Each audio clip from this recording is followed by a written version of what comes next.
नमस्कार, welcome to Pragati coaching. मैं Neeraj Yadav discuss कर रहा हूं आज दो इम्पोर्टेंट टॉपिक, जिसका नाम है रिचर्ड डॉकिंस अवार्ड। 2020 में ये किसको मिला था और यह अवार्ड जो है क्या होता है। और दूसरा टॉपिक है यहाँ पे वर्ल्ड ओशियन डे, जो 8 जून को मनाया जाता है। तो इसमें हम लोग जानेंगे कि ये क्यों मनाया जाता है, इसका उद्देश्य क्या है, इसका लक्ष्य क्या है और इसका थीम क्या है। इस दोनों टॉपिक के साथ साथ मैं यहाँ पे एमसीक्यू भी रखा हूँ, क्योंकि आप कोई भी एग्ज़ाम देने जाएंगे तो आप विदाउट एमसीक्यू का एग्ज़ाम क्वालिफाई नहीं कर सकते हैं। तो इस दोनों टॉपिक से जुड़ा हुआ मैं एमसीक्यू भी रखा हूँ और आज का इसमें आपका करंट अफेयर भी कंप्लीट हो जाएगा। तो चलिए टॉपिक को स्टार्ट करते हैं।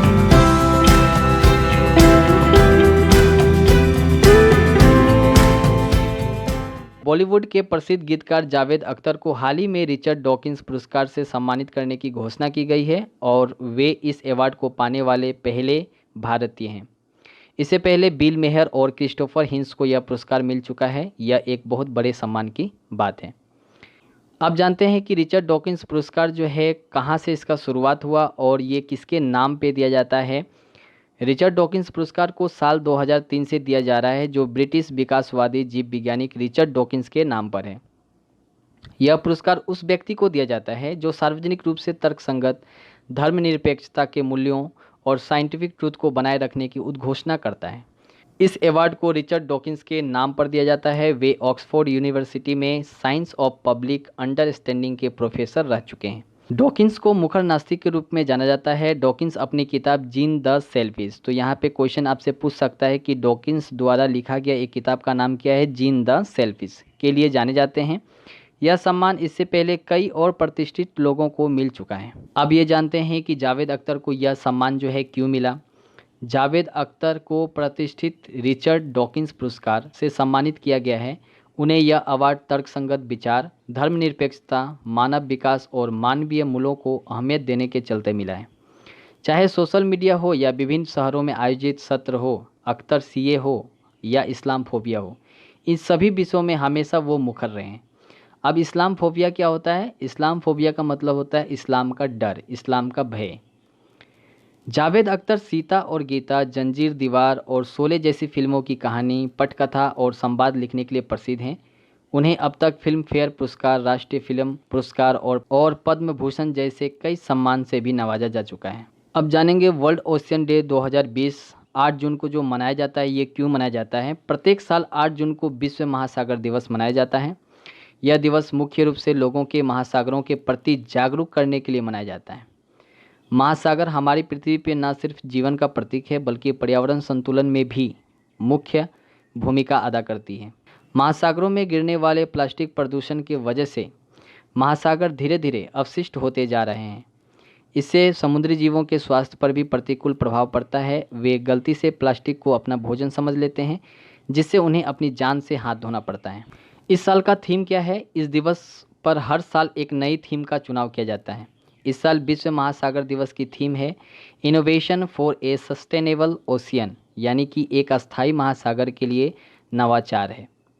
विश्व महासागर दिवस मनाने का उद्देश्य क्या है? इसका मुख्य उद्देश्य लोगों को उनके जीवन में महासागरों के महत्व के बारे में बताना है।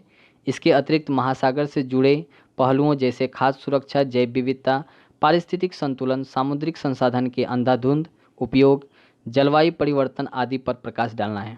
अब जानते हैं विश्व महासागर दिवस का इतिहास क्या है। पहला विश्व महासागर दिवस 8 जून 2009 को मनाया गया था। यह दिवस साल 1992 में रियो डी जेनेरिया में हुए पृथ्वी ग्रह नामक फोरम में प्रतिवर्ष विश्व महासागर दिवस मनाने के फैसले के बाद और साल 2008 में संयुक्त राष्ट्र संघ द्वारा इस संबंध में आधिकारिक मान्यता दिए जाने के बाद मनाया जाने लगा।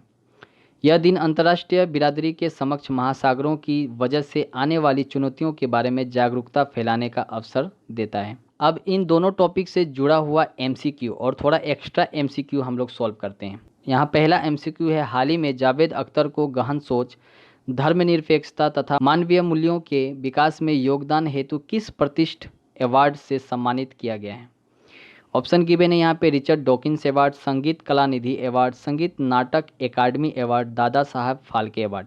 तो इसका सही आंसर आपको पता है, ए है Richard Dawkins award. Question number 2 है, किस राज्य सरकार ने कांत कवि लक्ष्मीकांत महापात्र के द्वारा रचित वंदे उत्कल जननी संगीत गान को 110 साल बाद राज्य गीत की मान्यता दी है?